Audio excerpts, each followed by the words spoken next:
Right now, your brain has about 86 billion neurons, each one connected to thousands of others, creating a network more complex than every computer on Earth combined.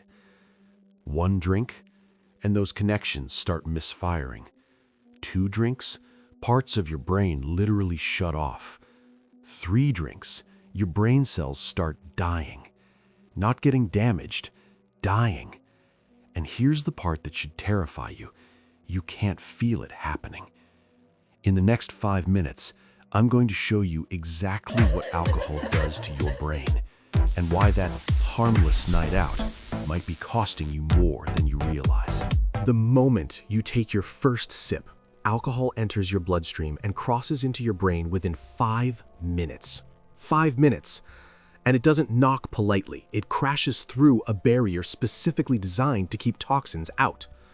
Your brain has about 100 billion blood vessels, and they're all protected by this barrier. But alcohol is a small molecule, and it slips right through. Once inside, it starts interfering with your neurotransmitters, the chemical messengers that control literally everything you think, feel, and do. First, it hits your GABA system. GABA is your brain's brake pedal. It calms things down, reduces anxiety, helps you relax. Alcohol amplifies GABA, which is why you feel that initial wave of relaxation and lowered inhibitions. You feel good because your brain's anxiety system is being suppressed. But at the same time, alcohol is blocking glutamate, your brain's gas pedal. Glutamate excites neurons, keeps you alert, helps you form memories. When you block glutamate, your thinking slows down, your reaction time drops, and your ability to form new memories starts failing. This is why you can't remember parts of the night. It's not that you forgot. Your brain literally never recorded those memories in the first place. The recording system was offline. That's a blackout, and it's actual brain malfunction, not just memory loss. And here's what nobody tells you. This happens even at low levels of drinking. 2 drinks, 3 drinks.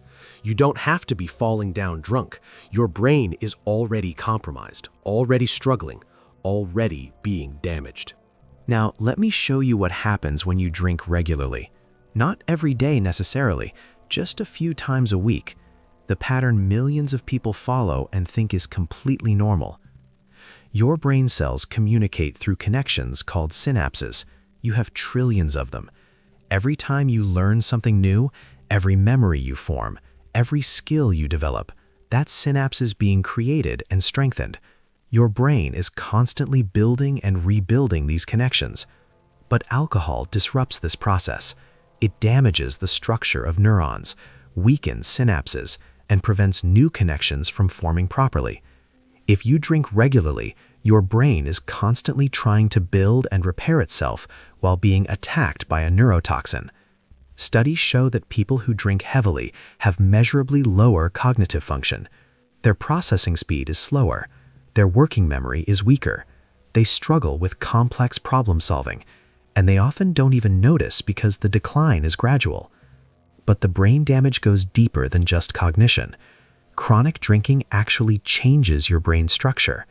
The hippocampus, your memory center, shrinks. The corpus callosum that connects your brain hemispheres gets damaged. The cerebellum that controls coordination deteriorates. These aren't minor changes.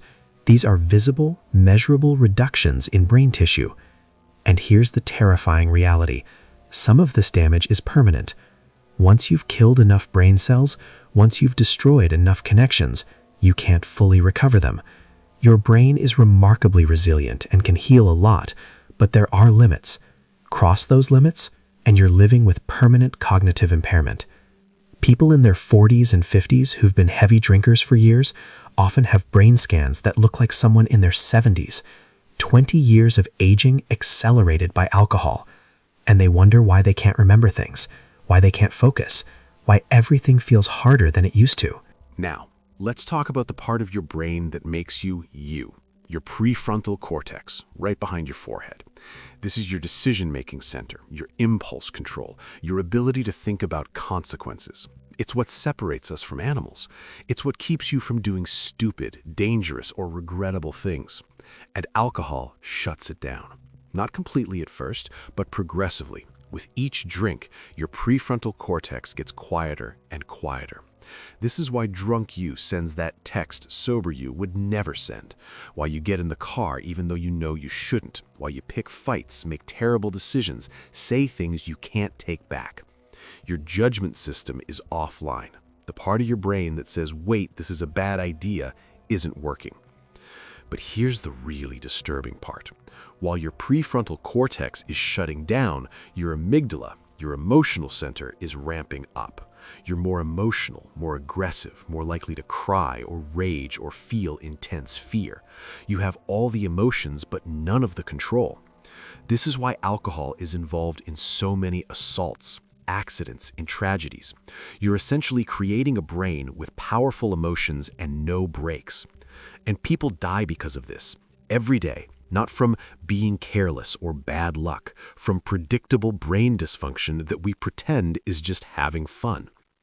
And the damage doesn't stop when you sober up. Every time you shut down your prefrontal cortex, you're damaging the neural pathways that control your impulses and decisions. Heavy drinkers literally lose gray matter in this region. Their brains physically shrink. MRI scans show it clearly. Less brain tissue, more fluid-filled space where brain cells used to be. Now, we need to talk about why it's so hard to stop, even when you know all this. Because alcohol doesn't just damage your brain, it rewires it. Every time you drink, your brain releases dopamine, the pleasure and motivation chemical. But alcohol causes an unnaturally large dopamine surge, much bigger than natural rewards like food or social connection.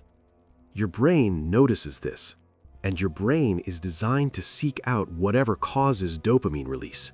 That's how we survived as a species, by being motivated to pursue things that feel good.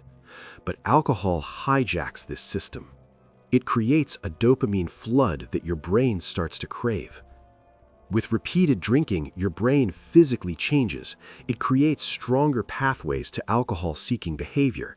It reduces its natural dopamine production because it's getting so much from alcohol.